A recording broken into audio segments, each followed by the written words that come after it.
मित्रांनो, आजच्या आपल्या थिंक स्टॉक ह्या एका नवीन प्लेलिस्टमध्ये दुसरा विषय आपण आज घेतोय, तो म्हणजे विचार कसा करावा.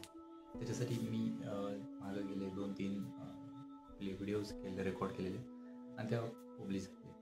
तुम्ही पाहू शकता वेगवेगळी पुस्तकं त्याच्यावरती पब्लिश आहेत, वेगवेगळे थॉट्स प्रोसेस आहेत, वेगवेगळे लोकांचे आर्टिकल्स याच्यावर आहेत. आज मी माझे स्वतःचे जे मी माझ्या लाईफमध्ये एक्सपिरियन्स करून इम्प्लिमेंट केलेले असे काही बेसिक 6 टिप्स आहेत ते तुम्हाला देणार आहे. तुम्ही त्याच्यानुसार विचार करा, त्याच्यावरती विचार करा आणि त्या तुम्ही इम्प्लिमेंट करू शकता. बघा तुम्हाला रिझल्ट मिळेल डेफिनेटली. तर पहिलं त्याच्यामध्ये आहे की प्रॅक्टिस क्रिटिकल थिंकिंग. म्हणजे नेहमी जे काही अवघड असे थॉट प्रोसेस कधी कधी विचार करावा लागतो. खूप कॉम्प्लिकेटेड टॉपिक्स असतात आणि त्याच्यावरती आपल्याला विचार करावा लागतो मित्रांनो. अशा कॉम्प्लिकेटेड टॉपिक्सवरती आपण कशा प्रकारे विचार करतो, तर ते बऱ्याच लोकांना जमत नाही. म्हणजे बरेच लोक असं असतं की अवघड गोष्टी असतात ते सोडून देतात आणि ते सोडून दिल्यामुळे मग बऱ्याच वेळा त्यांचा विचार करताना एक थॉट प्रोसेसची एक चेन चालत असेल ती ब्रेक होऊन जाते. मग अशा थॉट प्रोसेसच्या चेन जर ब्रेक झाल्या तर मग आपण असे क्रिटिकल थिंकिंग्स म्हणतात ना, ते जनरली नाही करू शकतो. सो जिथं तुम्हाला शक्य होईल तिथं क्रिटिकल थिंकिंगवरती थोडंसं विचार करा. त्या क्रिटिकल थिंकिंग जर करावं लागत असेल तर तुम्ही करा. वेगवेगळ्या लोकांची मदत घ्या. त्या करताना काय होतं की बऱ्याच वेळा ना आपण आपल्या स्वतःच्या मनाने विचार करतो, पण बऱ्याच वेळा ते दुसऱ्या समोरच्या व्यक्तीला काय वाटेल, समोरच्याच्या नजरेतून एकदा पाहणं पडताळणं खूप गरजेची गोष्ट आहे. त्याच्यामध्ये खूप साऱ्या भावनांचा सुद्धा विचार करावा लागतो. त्याला ते काय वाटेल समोरच्या व्यक्ती खरं त्याच्यासाठी योग्य आहे का, किंवा पर्सन ओरिएंटेड असते. कधी कधी प्रोफेशनल लाईफमध्ये सुद्धा एक चांगला उत्तम डिसिजन घेण्यासाठी आपल्याला त्याची मदत होईल. तर क्रिटिकल थिंकिंगवरती तुम्ही नक्की विचार करा आणि तुम्हाला जिथे मिळेल तिथं तुम्ही इम्प्लिमेंट करायचा प्रयत्न करा. दुसरा मित्रांनो भाग आहे की प्रायोरिटाइज युअर टास्क. आता तसं बघायला गेलं तर कर्म जे करतो आपण, म्हणजे काम जे करतो ते पूर्णपणे आपल्या विचारावरती अवलंबून असतं. जसं मागील 1-2 व्हिडिओमध्ये मी तुम्हाला क्लिअर केलेलं आहे. तर काम आपण जे करतो ते पूर्णपणे आपल्या विचारांवरती अवलंबून असतं. जसं आपण कोणतंही काम घेतलं, जसं क्रिटिकल थिंकिंगचंच घेतलं तर खूप अवघड जी कामं असतात ना, तर ती अवघड कामं जर आपण कधी कधी विचार करायला चालू केली किंवा त्याच्यावरती विचार करायला चालू केला तर ते आपल्याला खूप अवघडची होऊन जातं. कसं करायचं, काय करायचं, कोण मदत करेल का, अशा भरपूर गोष्टी त्याच्यामध्ये असतात. मग अशा वेळी आपण या कामांना छोट्या छोट्या भागांमध्ये तुम्ही डिवाईड करू शकता आणि जसं जसं तुम्ही छोट्या छोट्या भागांमध्ये डिवाईड कराल त्याची एक टाईमलाईन डिफाईन होऊन जाते. तर तुम्हाला फक्त छोट्याच भागावरती विचार करायचा आहे आणि त्याच्यावरती तुम्हाला काम करायचं. सो जसं जसं तुम्ही काम कमी कराल तसं, म्हणजे छोटं छोटं कराल तसं तुमचा फोकस त्या कामावरची विषयी वाढत जाईल आणि त्या फोकस वाढल्यामुळे तुमची एक विचार करण्याची शक्ती तिथं वाढेल आणि काम चांगल्या प्रकारे होऊ शकेल. थर्ड थिंग आहे, आता आपण विचार केला, काम करायला कामाचे स्वरूप ठरवून घेतलं, छोट्या छोट्या टप्प्यात काम केलं, काम कदाचित आपण जे काय ॲक्शन आपले विचार केले ते विचारानुसार काम झालेले. तर तिसरी गोष्ट येते की ready to accept the feedbacks. तर फीडबॅक हा खूप महत्त्वाची गोष्ट आहे. मी असं म्हणेल की फीडबॅक हा एक आपल्यासाठी इंधनाचं काम करतं. जर आपल्याला इम्प्रूव्ह करायचं असेल तर म्हणतात ना, feedback is a fuel for improvement. So feedback हा आपल्याला नेहमी घेतला पाहिजे. लोकांचे जे काही फीडबॅक्स असतात ज्यावेळेस आपण कुठलं काम करतो, तर काम केल्यानंतर आपण जे काही विचार केलेले त्यानुसार ते काम घडत असतं. आपल्याला आपल्या विचारांसाठी कोणी येऊन फीडबॅक कदाचित देणार नाही, पण आपण जे काही काम केले त्या कामासाठी फीडबॅक नक्की भेटेल. मग आपण आपलं जे काही काम करतो त्याच्याबद्दल जे काही फीडबॅक आहे, चांगले असो वाईट असो, जे काय असतील ते एक मोठ्या मनाने किंवा एक चांगल्या वृत्तीनं ते आपण एक वॉरियर म्हणतात, त्यात आपण चॅलेंजिंग म्हणून एक आपण ते ॲक्सेप्ट केले पाहिजे. आणि अशा फीडबॅकमधून आपण लिहून घ्या, त्याच्यावर विचार करा आणि त्याची फीडबॅकवरून आपण चांगल्या प्रकारे आपल्याला इम्प्रूव्ह करू शकतो. चौथा एक असा गोष्ट आहे जी फक्त पर्सनल लेवलला आपल्याला करावी लागते. प्रोफेशनल लाईफमध्ये सुद्धा ही गोष्ट इम्प्लिमेंट करावी लागते, पर्सनल लाईफमध्ये सुद्धा इम्प्लिमेंट करावी. बऱ्याच वेळा आपला विचार हा आपली त्यावेळीची जी सिच्युएशन असते त्याच्यावर असते. म्हणून म्हणतात की एम्ब्रेस युअर माइंड. म्हणजे आपलं मन जे आहे ते आनंदी राहिलं पाहिजे.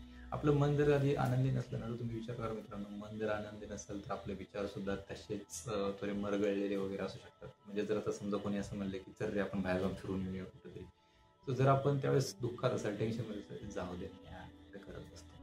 पण जर त्याच वेळेस जर आपल्याला म्हणजे यस जायचं का, हा चल लगेच जाऊ. तर म्हणजे आपलं मन जे आहे ना ते आपल्याला बऱ्याच वेळा आपले विचार बदलायला आणि विचार करताना त्याच्यामध्ये जो काही इम्पॅक्ट आहे तो पाडायला भाग पडतो. समोर ज्यावेळेस आपल्याला कधी चांगले विचार, कुठलीही गोष्ट काही विचार करायची गरज आहे, त्यावेळेस आपलं मन हे आनंदी असेल तर उत्तम. म्हणजे म्हणतात ना ते की जर तुम्हाला काही कोणत्या गोष्टीवर निर्णय घ्यायचा असेल तर तुम्ही शक्यतो दुःखाच्या वेळी घेऊ नका. कारण दुःखाच्या वेळी घेतलेले निर्णय हे कदाचित आणि मॅक्सिमम टाईममध्ये अडचणीतच निर्णय घेऊन जातात. दुःखाच्या वेळी निर्णय घेऊ नका आणि आनंदाच्या वेळी कुणाला आश्वासनही देऊ नका.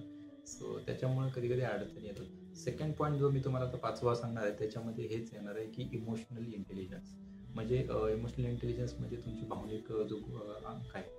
सो 5वा जो पॉईंट आहे तो म्हणजे इमोशनल इंटेलिजन्सच्या पद्धतीने. इमोशनल इंटेलिजन्स म्हणजे आपले जे काही भावनात्मक गुण असतो तो त्याच्याबद्दल विचार करायचा आहे. ज्यावेळेस आपण कधीही डिसिजन वगैरे घेत असतो बऱ्याच वेळा की तर ते आपण आता सांगितलं तर डिसिजन घेताना कधीही आनंद किंवा दुःखाच्या वेळी नाही घेतला पाहिजे. थोडंसं न्यूट्रल राहून घेतलं पाहिजे. कारण ज्या वेळेस आपण आनंदी आणि दुःखी असतो त्यावेळेस डिसिजन घेताना त्या फिलिंग्सचा त्या भावनांचा आपल्या विचारांवरती इम्पॅक्ट पडतो आणि आपले निर्णय बऱ्याच वेळा थोडेसे डायल्यूट होण्याचे किंवा मॅनिप्युलेट होण्याचा चान्स आहे. सो ज्यावेळेस काही महत्त्वाचे निर्णय तुम्हाला घ्यायचे असतील त्यावेळेस ट्राय करा की तुम्ही न्यूट्रल असाल, शांत असाल, तुमचं मन शांत असेल, खवळलेलं नसेल. आणि यावेळेस जर निर्णय घेतला तर तो नक्कीच तुम्हाला पुढे जाऊन भविष्यामध्ये फायद्याचं ठरेल. तर 6वा मोस्ट इम्पॉर्टंट पार्ट आहे असं म्हणेल की म्हणजे ग्रोथ माइंडसेट. तर ग्रोथ माइंडसेट हा असा विषय की आपली जनरली एक विचारधारा असते. माझी ही विचारधारा आहे, माझी तीच विचारधारा, दुसरी विचारधारा नाही.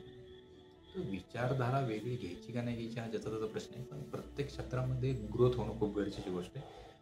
आणि जर ग्रोथ पाहिजे असेल तर तुम्हाला त्याच्यामध्ये थोडंसं ग्रो केलं पाहिजे. काही चॅलेंजेस घ्या, काही टास्क अपॉइंट करून घ्या, ते टास्क पूर्णपणे कंप्लीट करावे लागतील. आणि असे टास्क जर तुम्ही कंप्लीट केले तरच तुम्हाला एक कॉन्फिडन्स होऊन जाईल आणि त्या कॉन्फिडन्स म्हणून तुम्ही पुढे वेगवेगळं स्वतःचे लिहून बदलू शकता.